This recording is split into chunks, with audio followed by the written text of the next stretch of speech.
শিরকের মধ্যে ডুবে গিয়েছে গোটা জাতি। আপনারা কেন কথা বলছেন না? মসজিদে কথা বলুন, চাকরি চলে যাক। ময়দানে কথা বলুন, চাকরি চলে যাক।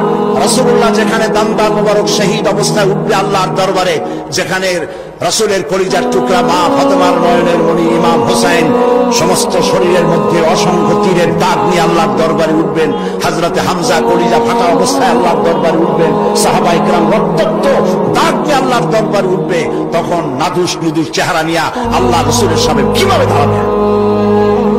প্রয়োজন হলে জেলে যান, প্রয়োজন হলে মার খান, এই মাজারের বিরুদ্ধে কথা বলুন, এইসব ভণ্ড অলিদের বিরুদ্ধে কথা বলুন। বাইরের দেশ থেকে সাজাইয়া মূর্খ এক লোককে এনে রাহনুমায় শরিয়াত বানানো হয়েছে এই দেশে। দেখা জানে না, পড়া জানে না, ইলেম নাই, কালাম নাই, তার নিজের দেশে কেউ তাকে চেনে না। মানুষদেরকে ধোঁকা দেওয়ার সুযোগ আর নাই। থামেন, সোজা দেওয়া ধোঁকা দেওয়া বন্ধ করে দিতে হবে।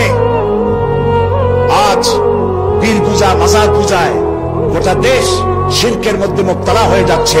কথা বলতে হবে, জীবনকে বাজি রাখুন, কথা বলুন। আল্লাহর ওলিরা আসছিলেন, যে জিনিস যত ভালো তার নকল বেরোয় তত তাড়াতাড়ি। পীর মুরিদি খারাপ জিনিস ছিল না।